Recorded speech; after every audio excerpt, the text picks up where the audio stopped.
Hello, welcome to All Tales, a storytelling channel.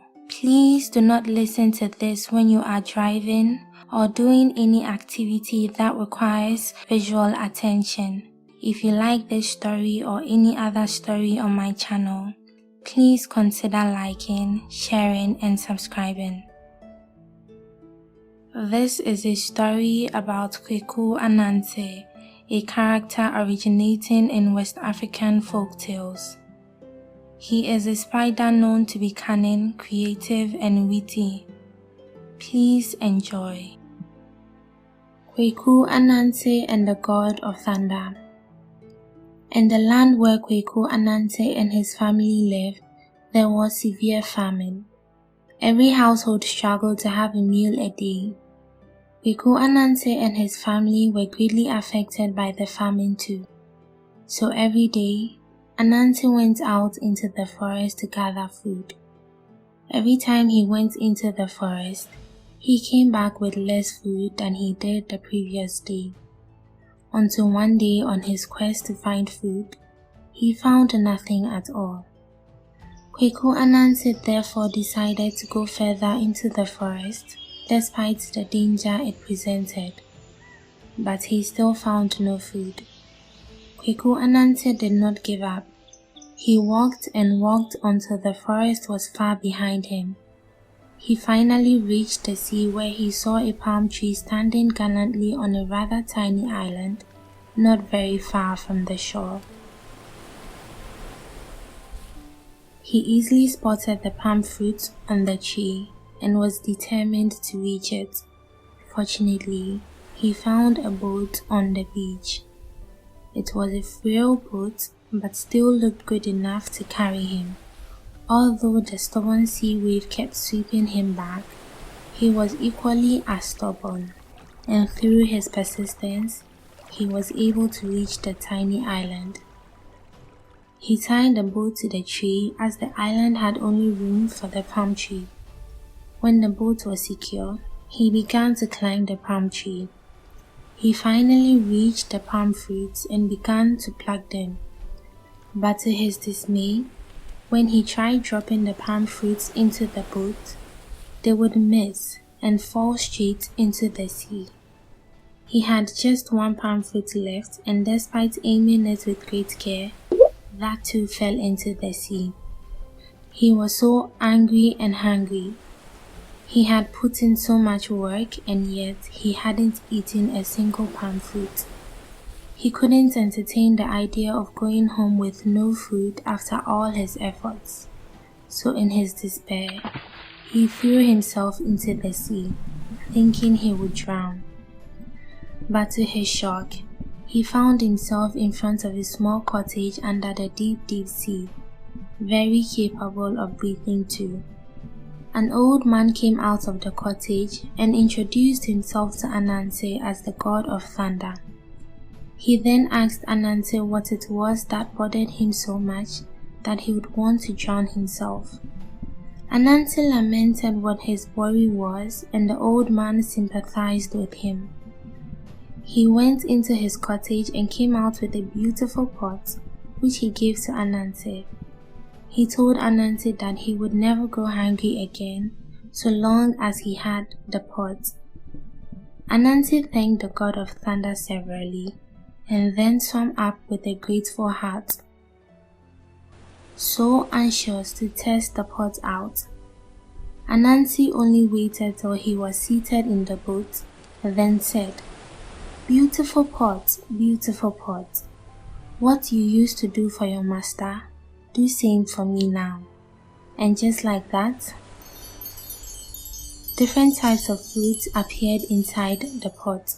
Ananse was overjoyed and immediately ate the food, satisfying his hunger. He was anxious to share the pot with his family, but when he reached the beach, his greed showed its face and he thought, "There is nothing I want more than to share the magic of this pot with my family. But I fear that they would use up all of its magic and there would be nothing left for me."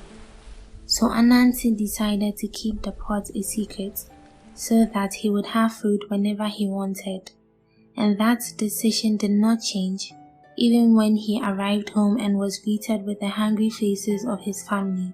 He instead hid the pot in the ceiling of his room and used the pot whenever he got hungry. He kept his act up and went into the forest like he always did every day to search for food. Over the course of time, his family got thinner and weaker, while he got fatter and stronger.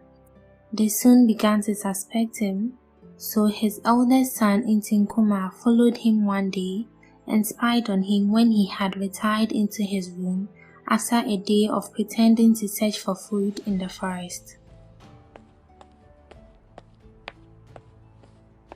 He saw Ananse take out the pot from its hiding place. Then he heard him say the words and witnessed the magic of the pot, all without getting caught. Then he left to inform his mother and siblings. They waited till the following day when Ananse had set out to search for food in the forest. Then they went into his room, took out the pot and said the magic words. Just like that, the pot had done for them what it did for Ananse. They had a hearty meal and satisfied their hunger. Then they decided to punish Ananse for keeping it a secret by using the pot to provide food for all the villagers in the village. But in preparing the great quantity of food, the pot grew weary and broke. What had they done? Ananse would be so furious, so his wife forbade them from saying a word about it to him. He later arrived home, but when he went into his room to use his pot, it was nowhere to be found. He searched high and low, and still found nothing. He knew immediately that it was the handwork of his family. He was more than furious. Ananse was livid. He was desperate to punish them immediately, but he decided to say nothing about it. He went about his business like he usually did and waited till the next day. Then he left his home as he always did, under the guise of searching for food. Ananse walked through the deep forest, then to the seaside. He found the boat where he had left it. He got into it, but this time the boat started on its own and glided straight to the small island where the palm tree stood. He got out of it and tied the boat to the tree like he did the last time. Then he climbed the tree and began to pluck the palm fruits. Unlike the last time though, he aimed the fruits away from the boat whenever he dropped them. But instead of falling into the sea like he planned, they fell straight into the boat. He threw the last one far away from the boat, yet it still found a way to drop into the boat. Ananse was not pleased with his rather unwanted luck that day, so when he climbed down the tree and got into the boat, he gathered all the fruits and threw them into the sea. Then he jumped after them. As he expected, he was soon standing in front of the cottage under the deep, deep sea. The god of thunder came out and once again asked Ananse what his problem was. Ananse lamented his problem, leaving out that he had lost the pot through his own selfish act. The old man sympathized with him and this time he gave Ananse a huge stick. Ananse thanked the old man and swam up to the boat, very anxious to use his new gift. When he was finally seated in the boat, he said, long stick, what you used to do for your master, do same for me now." After Ananse spoke these words, the stick immediately began to whip him severely and would not stop no matter what Ananse said. He desperately jumped out of the boat and swam quickly to the shore, leaving behind his stick. He returned home with several bruises and a very sad heart. He wished that he had acted more wisely and had instead shared the pot with his family. But it was too late for such repentance. Ananse and the god of thunder.